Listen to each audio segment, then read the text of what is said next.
discussing the issues that make Phoenix a world-class city. Now, on the issues. Welcome to On the Issues. I'm Phoenix Vice Mayor Thelda Williams. During today's show, we'll meet with the police commander from the Black Mountain and Desert Horizon precincts to discuss challenges his officers face each day. We'll also meet with an active community leader who will share her ideas on efficiency for our city, especially with our police department. Joining me now is Commander Jeff Hynes from Black Mountain and Desert Horizon precincts. Commander Hynes, welcome to the show. Good day, Vice Mayor. I am so glad that we finally got you on with us because Thank you you. represent Two precincts. two precincts Yes, ma'am. that also are in District 1. Could you tell us the boundaries? Yes, if you look at both of those, it's huge. It's basically Missouri from 19th Avenue north all the way up to Anthem. So it's a huge area. But Desert Horizon Precinct basically ends at Bell Road. Black Mountain then continues north of Bell Road up to city limits north, basically Anthem. And so it's a huge area, about 480 officers, give or take, between the two precincts. We're doing double duty right now, some of us commanders, basically because we're doing some downsizing, and some of us are carrying on two assignments, such as myself, and it's exciting. It's a wonderful time to be precinct commander in the city of Phoenix because there's so much going on, and we make such an impact for the community we serve. It's rather an exciting time. You're a great commander. You listen and you really interact very well with the community. And I just want you to know, I appreciate it, and I know the people in Well, the thank northern you. area really Well, appreciate we it. really understand that we work for the community that we serve. We truly understand that, and we're very responsive to them. We have some of the most active block watches, neighborhood groups, PNP groups in the city. It was rather surprising to me that I could probably go to a community meeting every night. And between my wife and my personal schedule, I do hit probably 2 a week, and some weeks are a little bit more. But I'm finding that my community, they want to see us, they want to hear from us, they want to hear our suggestions. And what we're seeing now in the northern precincts is rather an interesting situation, is multiple neighborhoods are coming together to solve burglary issues, to deal with issues. One of them up in the precinct right now is the theft of catalytic converters. You think, well, why would somebody steal a catalytic converter off a car? Well, there's so much metal in those that they're taking them to the salvage yards, and they're selling them for somewhere between 40 and 60 bucks per catalytic converter. So you start doing the math. A thief that's out there that gets 8 to 10 of those a night, there's quite an income for them.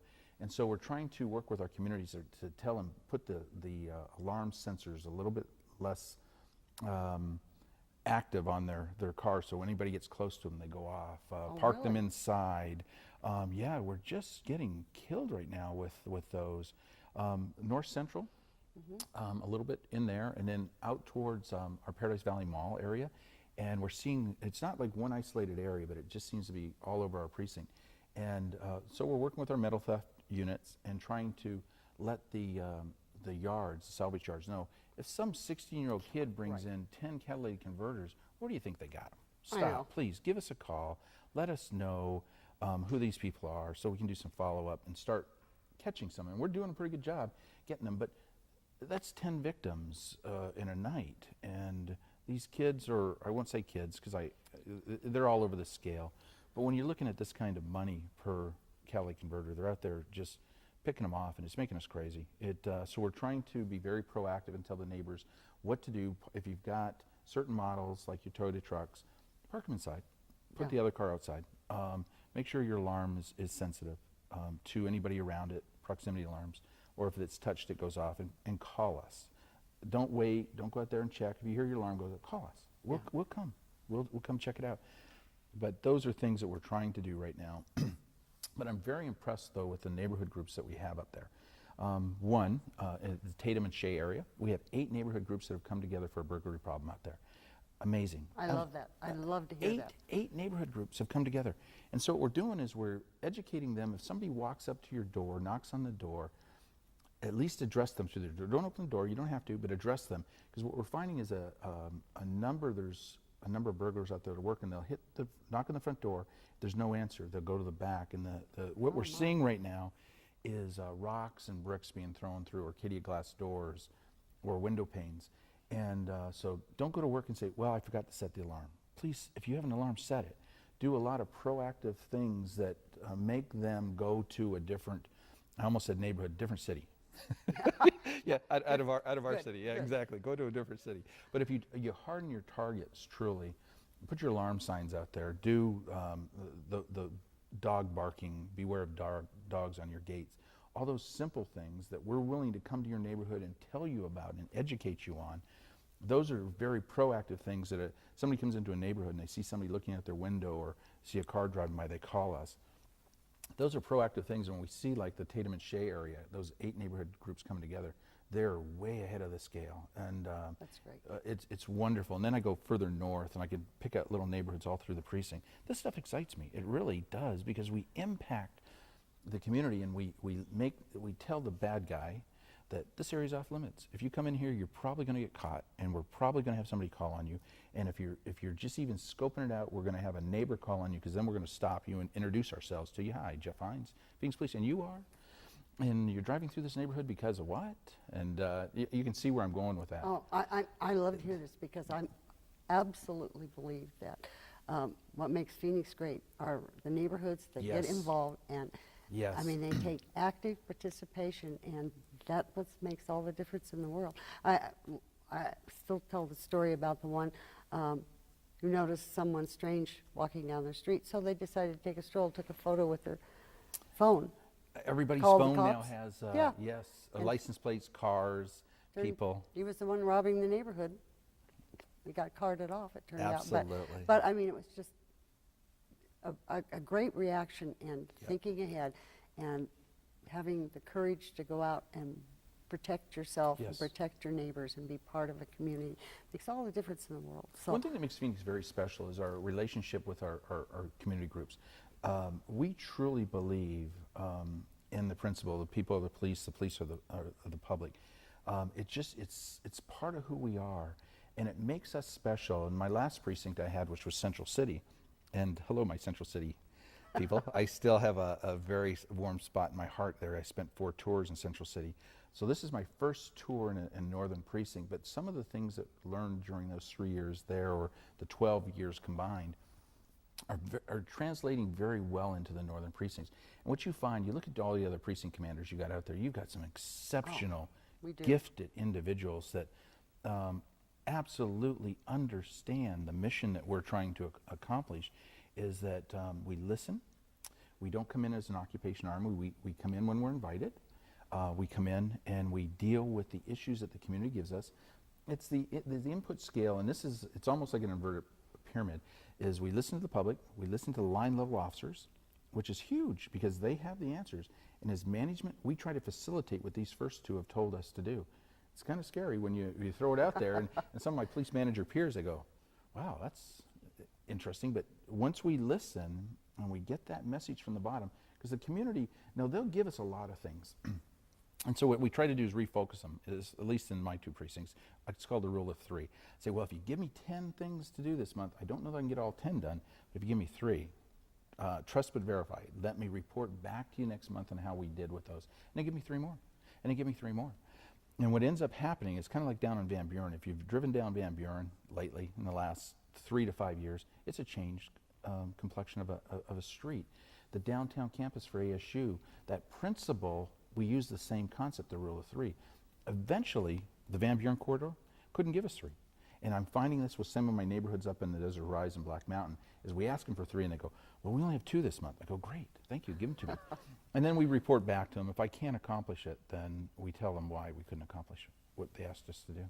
you have some great line officers. Oh my gosh. I mean, they initiate things on their own. They take it to the next level. Yes. I mean, they're very thorough, very responsible, and take a great deal of pride in their work, and Yes. makes us very proud of what you do. Thank you. One of the things I'd like to also ask our community to do is please involve your community action officers. Your line level officers is asked, if you stop one of them or they have a conversation, ask, hey, who's my community action officer? Who's responsible for my neighborhood? And then make sure you invite them to your next block watch, your next community meeting. If you just have some neighbors getting together, we'll come. And in addition to that, we'll come and we'll work with you to harden your neighborhood, to harden your target so that they go someplace else. And we tease about to another neighborhood. I wish they go to another city, of course. But we're really trying to educate. We'll come out, we'll look at your home, we'll walk around and say, you know, if you had a motion detector light back here, it would add a little bit more light. If you had a better lock on your gate, your windows, have you thought about changing the locks on your windows? Just minor, small, inexpensive things that make those impact. That's what we're trying to do. And we're willing to do that. So please call us. And I believe my email's on the screen at the end of the show. Is send me an email. Call us. We truly, truly, and I say this sincerely, look forward to those calls, look forward to those emails, and we will come out. And that's what we do. And we're very excited about doing it. I know that the officers, not only in your precincts, but in the other side of the freeway, have been just excellent. Oh, in Benny dealing Pena with Cactus everything. Park is doing an amazing job. His people are firing on all cylinders. And I mean, you could just pick any area of the city and I know. tell you about any of those commanders. They're wonderful. I saw a commercial on TV this weekend that said, I think it was from the National Safety Committee or someone, about seatbelts. And yes, okay. Benny Pena, Commander Pena, was at my breakfast last week and said, oh, by the way, we are taking extra effort to check seatbelts. Oh, yes. So are you? Exactly. So just that little warning note, we absolutely try to put those messages out, especially if it's a national campaign. And from a safety standpoint, especially kids, nothing makes me crazier to be driving by and I look over the car and I see kids moving around the car. Now, I'm not trying to say, well, we're going to give you a ticket. I want to educate you to say, please buckle those kids in.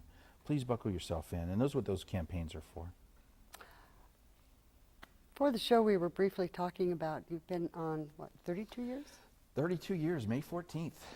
I know. I'm one of those dinosaurs. Oh, yeah, but you're a great dinosaur. Oh, thank you.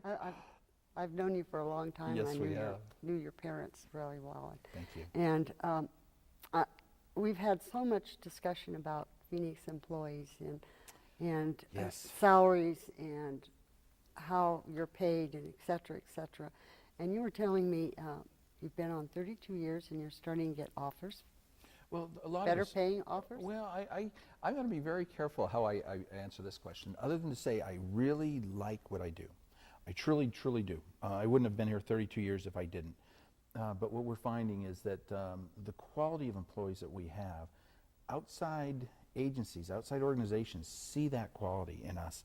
And this is the time that they're starting to pick us off now. They're saying, you know, why don't you come work over here? Why don't you come teach over here?